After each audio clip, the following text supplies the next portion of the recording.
You are listening to the Geekly Chronicles. But moving on from fish and chips to an infinitely more interesting subject, we said earlier on in the show that we'd be welcoming a very special guest tonight, Dr Sue Black OBE, to talk about some of the many absolutely amazing things that she's done and she's worked on. There are lots of things to talk about with Sue, so I think rather than me waffling on, I'm gonna bring up this fader here and see if we have Sue on the line. Hello. Hi there. Hello, it's very lovely to talk to you. Thank you so much for joining the show this evening. No, you're welcome. So, I guess an easy question to start things off with. We've just been talking about the fact that it's National Fish and Chip Day here. Is there a Yeah. chip shop favourite for you? Somewhere not in London, probably. Somewhere at the seaside. Somewhere at the sea. What would be your favourite thing to order? With friends. Oh, to order? Oh, just like regular fish and chips, mushy peas and a gherkin. Oh, a gherkin. Yeah. Brilliant. I had an English teacher who always used to swear that the best fish and chips in the country were in Whitby. Whitby? Apparently. Right. Really? It was northern. Right. A little bit of bias, but from the north of England then to somewhere much more in the middle of the country. Sue, you have done a lot of work around the campaign to save Bletchley Park. So, I mean, just for listeners that we have that aren't in the UK, can you tell us a bit about what Bletchley Park is and how you kind of discovered it? Sure. So Bletchley Park is where the codebreakers worked during the Second World War in the UK. So when I first went there, I thought that probably there were about 50 people that worked there during World War II, but then I actually found out that more than 10,000 people worked there. Oh, wow. And about 80% of them were women. So that was when I first really got very interested in the work that was done there. And then found out that the work that was done there shortened the war by approximately 2 years, and that 11 million people a year were dying, so potentially saved 22 million lives. And then, then I was hooked, basically. I just thought, what an amazing place. And after a couple of visits, found out that actually they were struggling financially, and so started a campaign to save it. So that was back in 2008 now. And at the time I was head of computer science department at the University of Westminster, and I was on a list of all the heads and professors of computing in the country. So when I found out that they were having financial difficulties at Bletchley Park, I emailed all the heads and professors of computing in the UK and said, we've got to do something about this. And at the time there was a petition on the 10 Downing Street website, which someone else had set up, saying, calling on the government to save Bletchley Park, basically, because they were chronically underfunded. Well, they weren't getting any funding from government. And I emailed all the heads and profs and said, please sign this petition. And I was amazed a few hours later when loads and loads of really famous, to me anyway, as a computer science graduate professors had signed the petition. And that kind of gave me the confidence to carry on and really start a campaign from there, I guess. So after that, I, with a colleague, we wrote a letter to the Times, and then I contacted the BBC, got on BBC Today programme and BBC News.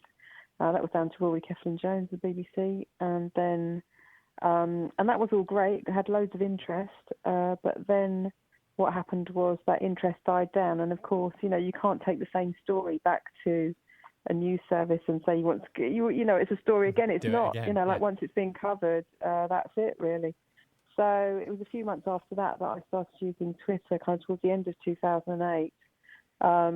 And it was then that I really realised that Twitter could make a massive difference, because Twitter works through search. I could just put the term Bletchley Park into the search box at the top, and I could find everyone that was talking about Bletchley Park across Twitter. And so basically started conversations with people, and those built up and up and up and up. And so, that it started off with a few people getting involved, but it turned out, towards the end, I think we were campaigning for 3 years really, until Bletchley Park director said that they were not struggling financially anymore. So that took from 2008 to 2011.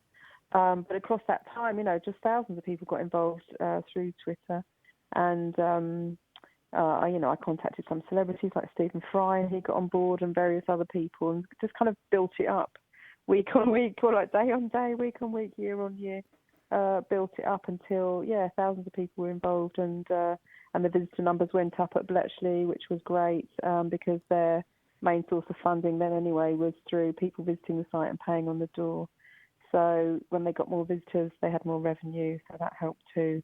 And then, of course, more recently, stuff like the Imitation Game has been fantastic in getting visitors up to Bletchley Park and the Museum of Computing.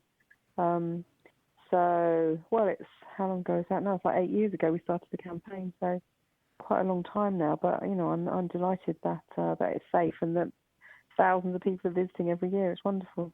Yeah, I mean, the campaign's had an amazing impact. I've been to Bletchley Park a few times for events or just to have a look around the museum, and not only has the money obviously been really well spent in making sure that everything's restored and you can actually go in and visit these buildings, but there are so many people there. I compare when I last went a few months ago to when I first went a few years ago, and it's amazing to see how many people were there and actually enjoying the museum and learning about the history of technology from the code breakers in the war right through to seeing some of the more recent additions to their technology collection.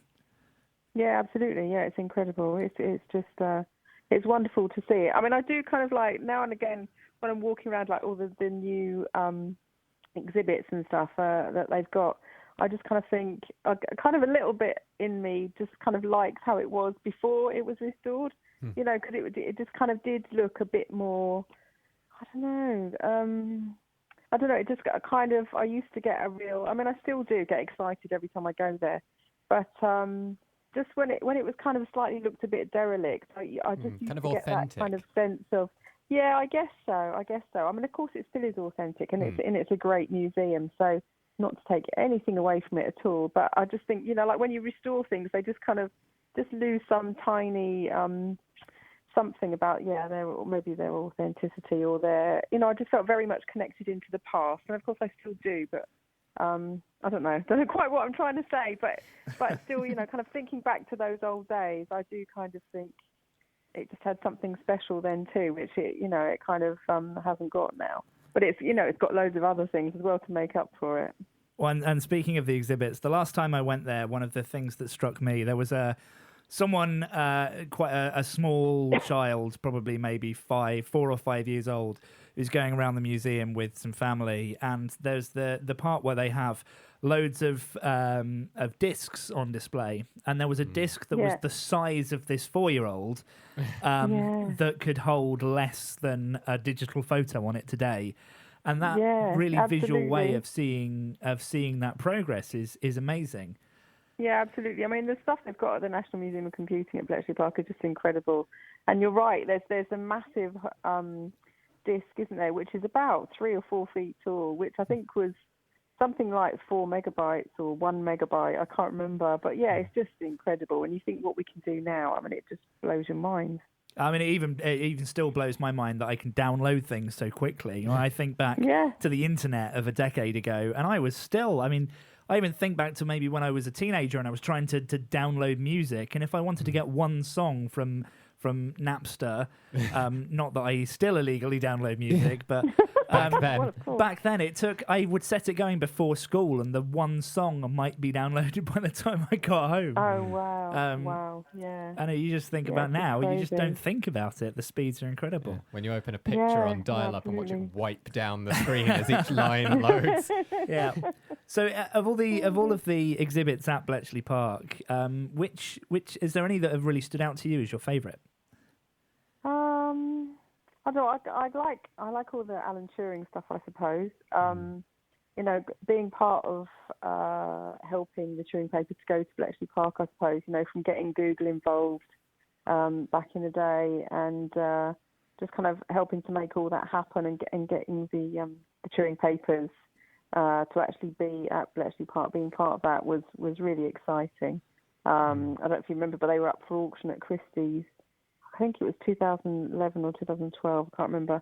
And Google came in after I got in touch with them and donated $100,000 towards Bletchley Park being able to get the Turing papers. And then, other funders came in because I think they were up to £300,000. So other funders came in to help Bletchley Park buy them, basically. And so that was really exciting to kind of see them up for auction at Christie's, which, if you've never been to an auction at Christie's, I highly recommend it. It's like being on a film set. It's just incredible. With so many, just so much money changing hands, and so many, there's like Enigma machines up for sale and like an Apple One or something. I can't remember what it was. Brilliant. And Steve Wozniak was actually there at the same.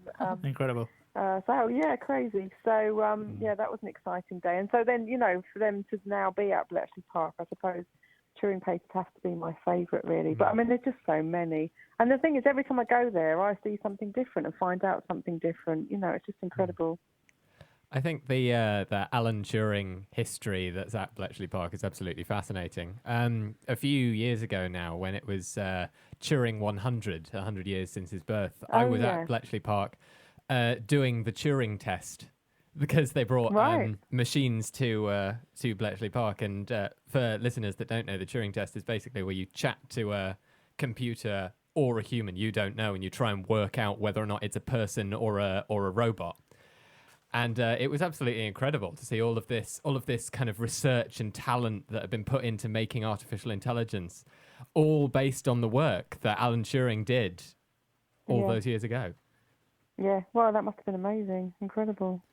Yeah, well, absolutely. And I think that it's, for anyone that loves technology, thinking back to everything like that and everything that you get at the museum there is amazing. But other than the Bletchley Park stuff, I mean, you've published a book about saving Bletchley Park as well, which is amazing. Yeah, so of course you've all read it, right? Oh, I have it. It is a fantastic read, so I do recommend anyone listening goes and reads that book. That's wonderful. Thank you. I believe I was one of the Kickstarter funders for that one as well. Oh, brilliant! I'm back. One of the Unbound funders. That's wonderful. Thank you. I think my mum was as well. She's a tech mum. Yes. Well, and speaking of, yes, well, I was going to say Bletchley Park is not the only thing that you've been working on, and the one of the many amazing things that you do as well is TechMums. And I know that we have some TechMums and TechMums fans listening.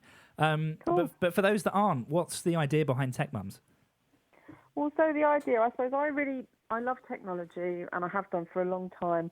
And I really think that kind of technology and education have changed my life. I don't know if you know much about my life story, but basically it helped me when I was a single parent with 3 kids living on a council estate in Brixton. Kind of like going back into education and doing a degree in computing and then a PhD in computing just massively changed my life and my whole family's life chances, really. And so I'm really keen on people understanding even just the basics of technology, because I just think it opens so many doors for us, and if you don't know just very simple basic things, which of course if you don't know them, you don't know them, but it can kind of keep you back from being able to connect with the modern world, I suppose. So what I really wanted to do was to put together a program that would, I guess, take people from any level of understanding through to just understanding various different types of things around technology, which I think are really important. So the program's 6 weeks long, but it's just 2 hours a week, so it's 12 hours in total, and starts with like basic IT skills, stuff like sending emails and documents and stuff. And we use Google Drive for that. So everything we use is free on the course. You don't have to buy any software or anything. And the course is free to mums as well. We start with basic IT skills. And the second week we do like an app design workshop. So mums design their own apps. Then the third week we do web design. So we do like basic HTML and then some kind of drag and drop website design. Then the week after that we do social media and online security. So how to stay safe online, stuff like strong passwords, and also, different social media platforms, what they are and how to use them, Twitter, Facebook, LinkedIn, Instagram, that kind of thing, and how to talk to your kids about technology and how to keep your kids safe online.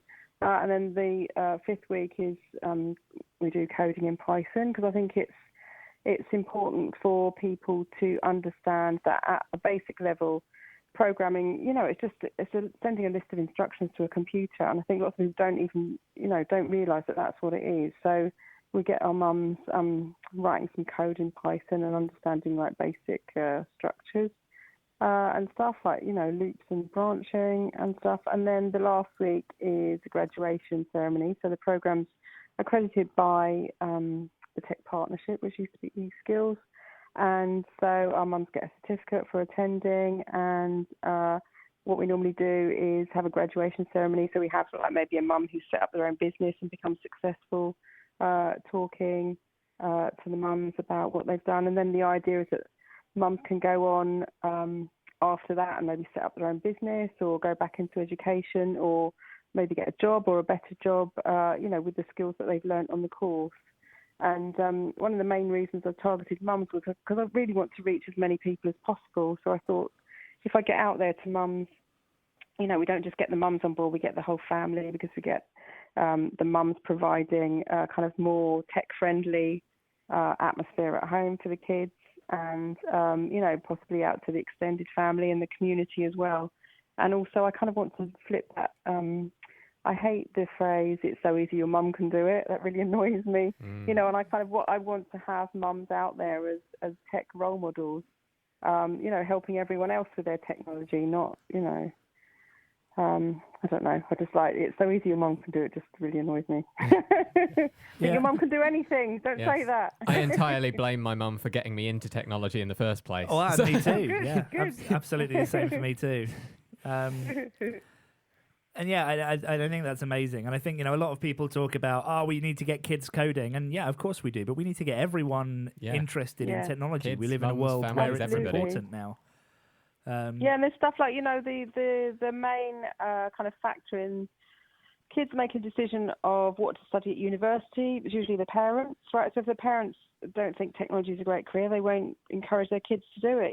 So we need parents to be thinking about tech as a great career, because it is a great career. And, there's a massive skill shortage in tech. We just need more and more and more people who understand technology. There's just so many jobs. And if we're not doing something about that, it's crazy, I think. So that too. Well, now, and thinking more about kind of life skills and people as well, every woman has quoted as saying that you embody the traits of a modern leader, which I'm sure is a lovely thing to hear. But what is your secret? How can our listeners, whether they're young or old, be the best they can be and kind of start living more like that as well? Wow, that's a good question. Well, it'd be good. What a shame every woman aren't here to answer that question for us. But I don't know. I mean, I just feel like, I suppose my basic philosophy is you've only got one life, so get out there and live it, I suppose. And, I really feel that a lot of us don't realise, I mean, I didn't realise when I was younger that everyone has difficult times. I just thought that for some reason I was having a bad time and lots of other people were having great lives. Whereas in fact, it kind of goes up and down, right? Life's a roller coaster for everybody. We don't all have it great all the time, and we don't hopefully have it really bad all the time. And the main thing that helps you to achieve and get you through things, and the main thing that successful people do, I think, is they just keep going. So, we all get setbacks, but you have to just kind of, maybe feel upset about it for a short bit of time, but then get back on it and start going again. And I just think, I wish I'd known that when I was younger, because I just thought things were different for everyone else than for me, but they're not really. And just having that ability to get back on the case and keep going, I think is critical. I think that's what got me through a PhD. And I've talked to lots of people, like before you do a PhD, you think that everyone that's got a PhD is the most, it's like the cleverest person ever, and that's the main thing it takes to get a PhD. But it's not. It's kind of like sheer determination and kind of grit that gets you through it. And I think it's the same for lots of things. I mean, it's like the whole Bletchley Park campaign. I mean, I could have given up at any time. And, that was very much a roller coaster ride. If you read the book, like 1 minute everything's going well, the next minute it's bad, and then it's great again, then it's bad again. It's just, life just goes like that, I think. And just keeping going, I would say, is probably one of the most straightforward but useful lessons that life's taught me, really. Well, I'm reading here that you're the 7th most influential woman in IT. So, with that in mind, do you think you could help us secure Clippy as a future guest on the show? Why? Why would you want that? Because, Well, it looks like we're making a podcast. Yeah. We might need some help with that. And then thinking about roller coasters and ups and downs and people having good days and bad days. I think Clippy embodies that rock and roll lifestyle. Being literally made of ups and downs.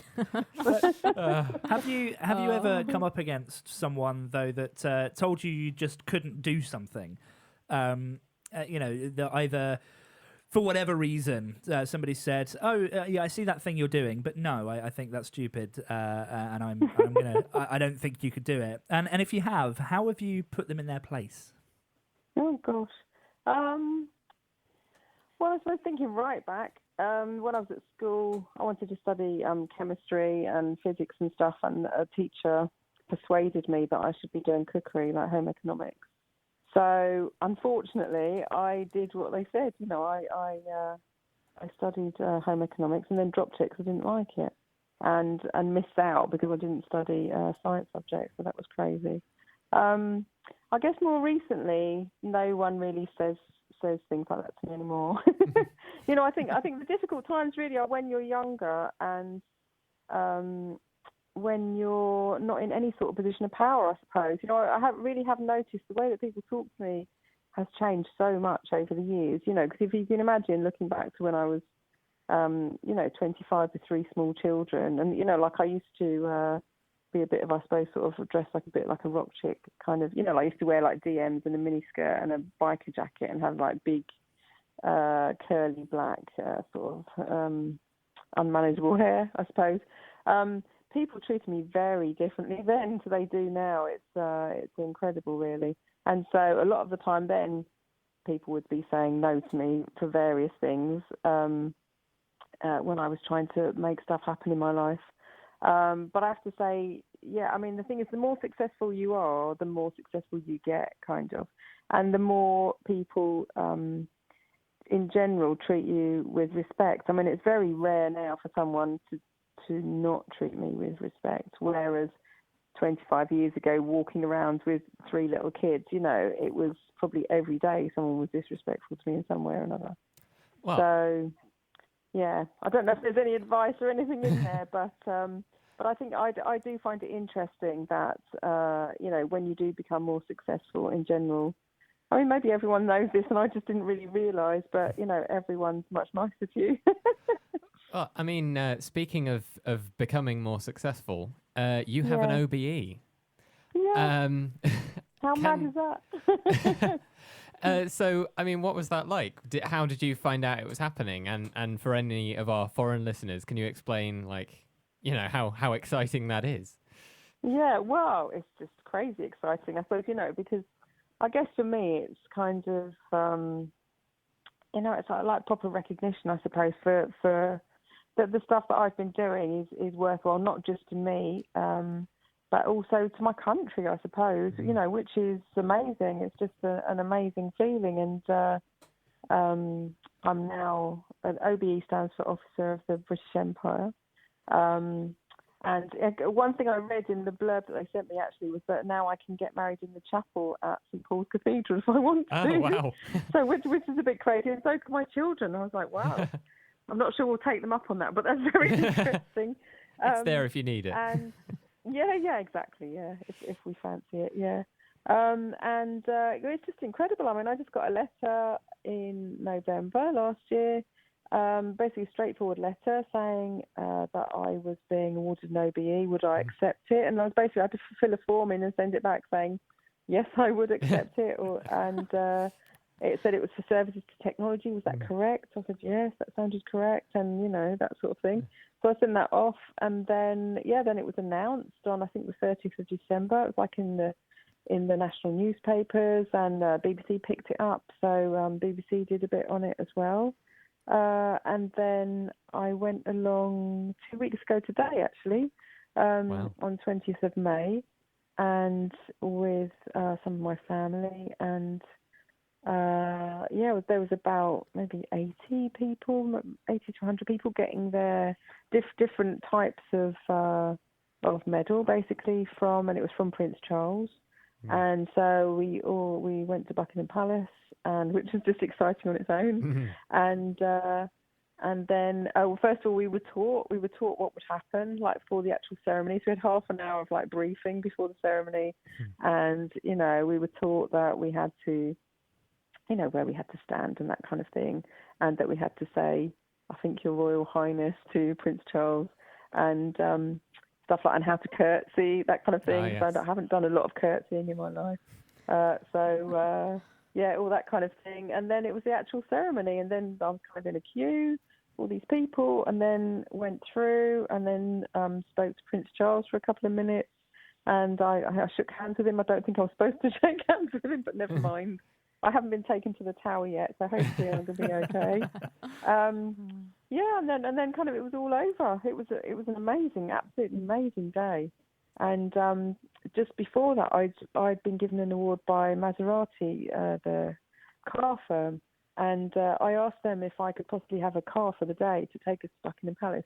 And amazingly, they said yes. Oh, wow. So we had a chauffeur-driven Maserati taking us around. It was just, honestly, brilliant. it was just like a dream. It was just like a dream. And incredible. I ended up being on Woman's Hour that morning on BBC S04 that morning as well. So the car picked us up at like 7 o'clock in the morning with a chauffeur. I've never been in a chauffeur-driven car before, so I'm getting quite excited. I've never been in a chauffeur-driven car before. So one picked us up from my house, drove us up to the BBC. So I did like a Woman's Hour interview with Jenny Murray. So I just couldn't believe that was happening, because that's like sort of a life goal for me too. And then he took us over to Buckingham Palace, and we drove in there. And then he took us over to a place where we went for lunch afterwards, and then drove us home, like, at the end of the day. Wow. And I just had to pinch myself the whole time. It's just like, is this really happening to me? I can't believe it. But yeah, it was amazing. I just thinking about kind of, as Britishness has been the theme of our program this evening, I've just one thing you said there struck me as exceptionally British. Like, you've got an OBE, you've received this award from the royal family, and they want you to come down and receive it at Buckingham Palace, but you all queue up before you get given it. Wait your turn. Yes, I was in a long queue. So we've absolutely. we've had a question from one of our listeners come through in the chat room as well. It's a listener called Samathy, who incidentally tweeted earlier that he would love to meet you someday. So I think you're a real role model there. Hello. So Samathy says, how do you suggest is the best way for others to start their own events or organisations? If we have an idea, how do we get it off the ground? Gosh, well, it depends what it is, really. But I would say, I mean, if there's something you're really passionate about, find other people that are passionate about it as well.